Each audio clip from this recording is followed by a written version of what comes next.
নতুন বছরের শুরুতেই ভালো শীতের পরশ পেয়েছে কলকাতা সহ গোটা দক্ষিণবঙ্গবাসী। ফলে নিউ ইয়ারের এনজয়মেন্টটাও কিন্তু বেশ ভালোই হয়েছে। তবে ক্রমশই ঊর্ধ্বমুখী তাপমাত্রার পারদ, ফলে ফের একবার শীতের ইনিংস ধাক্কা খাচ্ছে বলেই মনে করা হচ্ছে। এবার শীত নিয়ে বড় আপডেট দিল আলিপুর আবহাওয়া দফতর। পূর্বাঞ্চলীয় প্রধান আবহাওয়া দফতরের অধিকর্তা সোমনাথ দত্ত জানিয়ে দিলেন যে ফের কবে নামতে পারে তাপমাত্রার পারদ।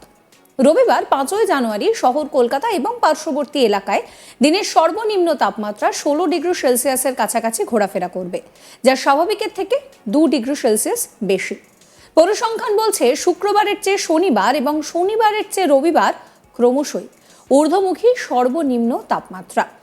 এক্ষেত্রে 7 থেকে 8 তারিখ পর্যন্ত এমন পরিস্থিতি চলতে পারে বলে জানাচ্ছে আলিপুর আবহাওয়া দফতর। তারপর ফের নামতে পারে তাপমাত্রার পারদ। হাওয়া অফিস আরও বলছে যে 10 তারিখ নাগাদ 13 ডিগ্রি সেলসিয়াসে নামতে পারে শহর কলকাতার তাপমাত্রা। এক্ষেত্রে কেন হঠাৎ তাপমাত্রার পারদ ঊর্ধ্বমুখী তারও কারণ কিন্তু জানিয়ে দিয়েছে আলিপুর আবহাওয়া দফতর।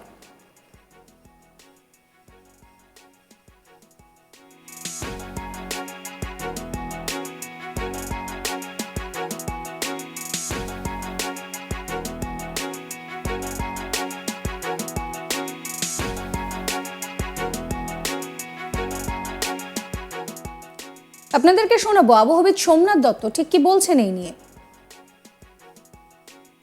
এই শীতকালে আমাদের পশ্চিমবঙ্গে যে শীত বাড়ার যে একটা মেকানিজম, সেটা হচ্ছে কি বলুন তো দেখি, উত্তর পশ্চিম হাওয়া আসা, উত্তর পশ্চিম হাওয়া আসা আর স্কাই ক্লিয়ার থাকা। আচ্ছা, স্কাই মোটামুটি ধরুন ক্লিয়ার মোটামুটি থাকে। স্কাই ক্লিয়ারের জন্য নিশ্চয়ই টেম্পারেচার কিছুটা কমে, ভোরের দিকের টেম্পারেচার মানে মিনিমাম টেম্পারেচার কমে, কিন্তু মিনিমাম টেম্পারেচারটা সিগনিফিক্যান্টলি ফল করার পেছনে যে ফ্যাক্টরটা কাজ করে সেটা হচ্ছে আপনার কনসিস্টেন্টলি আপনার north westerly wind over our state, over the districts of our state. এখন এই যে আপনি বছরের শুরুতে আপনি যেটা শুরু করলেন, বছরের শুরুতে বেশ ঠান্ডাটা হয়েছে, তখন অ্যাকচুয়ালি আমাদের স্টেটের যে ডিস্ট্রিক্টগুলি they were receiving north westerly wind, ওই স্টেশনগুলো। এখন কি হয়েছে, নর্থ ওয়েস্টার্লি উইন্ডটা অ্যারেস্টেড হয়ে গেছে। এখন উইন্ডের ডাইরেকশনটা নর্থ লো লেভেলে আমরা উইন্ডের ডাইরেকশনটা নর্থ ইস্টার্লি পাচ্ছি, নর্থ ইস্টার্লি পাচ্ছি। তো as a result of which বুঝতেই পারছেন যে ঠান্ডা কোনো একটা স্টেশনের ওয়ান অফ দ্য রিজন হচ্ছে অন্য জায়গা থেকে, অন্য অপেক্ষাকৃত শীতলতর জায়গা থেকে যদি হাওয়া আমার স্টেশনে আসে তাহলে সেখানে টেম্পারেচারটা কমে যায়। এবং সেটা সম্ভব হয় যদি আপনার উত্তর পশ্চিমী হাওয়াটা যদি থাকে। এবারে বছরের প্রথমে আমরা ওটা পাচ্ছিলাম, এখন যেহেতু ওটা আমরা আর পাচ্ছি না, সেই কারণে আমাদের যে অবজার্ভ কোল্ড ফিলিংসটা সেটা আপনার কমে গেছে। কারণটা কি মানে পাচ্ছি না? হ্যাঁ, কারণটা হচ্ছে আমরা তার জায়গাতে অ্যাকচুয়ালি ইস্টার্লি উইন্ড পাচ্ছি। এবারে কথা হচ্ছে ইস্টার্লি উইন্ড যেটা পাচ্ছি, I can't say exactly it is an easterly wave. তবে কথা হচ্ছে কি যে ওয়েস্টার্ন ডিস্টারবেন্সটা অনেক দূরে এক জায়গাতে আছে, মানে ধরুন আমাদের দেশের পশ্চিমে আছে। আচ্ছা, ওয়েস্টার্ন ডিস্টারবেন্স আবার তার মাঝখানে আপনার একটা অ্যান্টিসাইক্লোন আছে আমাদের দেশের মাঝখানে। এবারে একটা ওয়েস্টার্ন ডিস্টারবেন্স একদম ওয়েস্টে আছে, মাঝখানে যদি একটা অ্যান্টিসাইক্লোন থাকে তখন তখন অটোমেটিক্যালি যে হাওয়ার যে ডাইরেকশনটা না, তখন আপনার এরমভাবে হয়ে যায় অ্যাজ ইফ যেন একটা ইস্টার্লি ওয়েভ এরকম। But it is not easterly wave, এটা বেসিক্যালি অ্যান্টিসাইক্লোনের এফেক্ট। এবং আর একটা ব্যাপার হচ্ছে কি, আমাদের রাজ্যে আমাদের রাজ্য থেকে আরও একটু পূর্ব দিকে লো লেভেলে একটা অ্যান্টিসাইক্লোনের মতো রয়েছে আর কি। এই দিকে একটা অ্যান্টিসাইক্লোন, এইদিকে একটা অ্যান্টিসাইক্লোন। এবার তারই জন্য আপনার কথা হচ্ছে, এবার এইদিকে যে অ্যান্টিসাইক্লোন সেটা ফ্লোটা কীরকম হবে, এরকম করে যাবে। এদিকে যেহেতু একটা অ্যান্টিসাইক্লোন তাকে ফ্লোটা এরমভাবে হতে হবে। এবারে এইটাকে আর এটাকে যদি আপনাকে জুড়তে হয় তাহলে আপনার হাওয়াটা ডাইরেকশনটা এরকম হয়ে যেতে হবে না। তো এই কারণে আমাদের স্টেটে এখন আমরা নর্থ ওয়েস্টার্লি উইন্ডটা পাচ্ছি না পাওয়াতে এই জিনিসটা হয়েছে।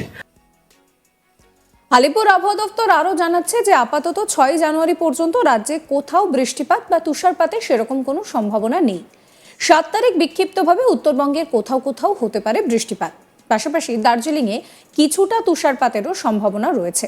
আবার 8 তারিখ, 9 তারিখ এবং 10 তারিখ কোথাও কোনো বৃষ্টিপাতের সম্ভাবনা নেই। শোনাবো আপনাদের আবহাওয়াবিদ সোমনাথ দত্ত এ নিয়ে আরো কি বলছেন। কমার যে ব্যাপারটা, এটা ওই 7-8 তারিখ পর্যন্তই আছে। 7-8 তারিখের পর কিন্তু আবার টেম্পারেচার ফল হওয়ার সম্ভাবনা আছে। 3-4 ডিগ্রি মতো টেম্পারেচার ফল হওয়ার সম্ভাবনা। পশ্চিমবঙ্গের কোনো জেলাতেই বৃষ্টিপাত বা তুষারপাতের কোনো সম্ভাবনা নেই। প্রধানত শুষ্ক আবহাওয়া। 7 তারিখে উত্তরের কয়েকটি জেলাতে আপনার হালকা মাঝারি বৃষ্টিপাত বিক্ষিপ্তভাবে 1-2 জায়গাতে হওয়ার সম্ভাবনা আছে। সেগুলি হচ্ছে দার্জিলিং জেলা, কালিম্পং, জলপাইগুড়ি এবং আলিপুরদুয়ার। দার্জিলিং জেলাতে কিন্তু আপনার এও হতে পারে, তুষারপাত হওয়ারও একটা সম্ভাবনা আছে 7 তারিখে। এবং তারপরে আপনার 8, 9, 10 এই 3 দিনও কিন্তু পশ্চিমবঙ্গের কোনো জেলাতেই কোথাও কোনো বৃষ্টিপাতের সম্ভাবনা নেই, ড্রাই ওয়েদার। আর আপনি এবারে বলছেন জেলাগুলো, আর ওয়ার্নিং আপনার কিছু নেই, কিচ্ছু নেই। আর এবার আপনি বলছেন যে জেলাগুলোর আপনি ফোরকাস্টের ব্যাপারে বলছেন। যেমন ধরুন, আপনাকে let me first take Bankura জেলা, ঠিক আছে? তো বাঁকুড়া জেলাতে আপনার টেম্পারেচার আপনার যেটা বললাম 7-8 তারিখ পর্যন্ত 14 ডিগ্রি পর্যন্ত উঠতে পারে, এবং তারপরে কিন্তু ওটা ফল করে 13 হয়ে যেতে পারে। তারপরে ওটা ফল করার সম্ভাবনা আছে বাঁকুড়া ডিস্ট্রিক্টে। আচ্ছা, আফটার বাঁকুড়া ডিস্ট্রিক্ট ধরুন, এরপরে আমরা নিচ্ছি লেটাস টেক, এটা তো বাঁকুড়াই দেখলাম, বাঁকুড়া তো দেখলাম। এটা হচ্ছে হারবার, ডায়মন্ড হারবারেও আপনার একই ব্যাপার। 8 তারিখ, ওখানে 7 তারিখ পর্যন্ত টেম্পারেচারটা বেড়ে যাচ্ছে। 7 তারিখ পর্যন্ত নোট অ্যাজ সাচ ডায়মন্ড হারবারে নট 7 তারিখ, 6 তারিখ পর্যন্ত বেড়ে যাচ্ছে। 16 হয়ে যাওয়ার সম্ভাবনা আছে। এবং 6 তারিখের পর থেকে আপনার টেম্পারেচারটা কম হওয়ার সম্ভাবনা আছে ডায়মন্ড হারবারে, ঠিক আছে?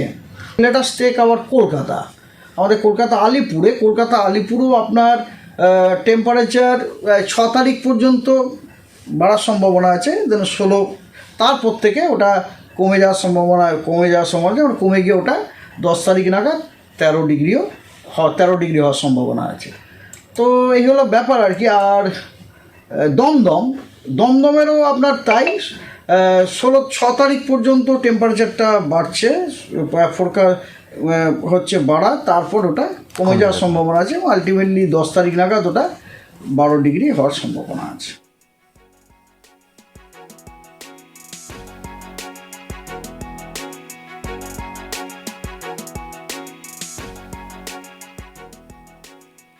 সাবস্ক্রাইব করবেন আজ তাক বাংলার ইউটিউব চ্যানেলকে, ফলো করতে ভুলবেন না হোয়াটসঅ্যাপ চ্যানেল, এবং অবশ্যই আপনাদের নজর থাকুক আজ তাক বাংলা লাইভ স্ট্রিমিংয়ের দিকেও।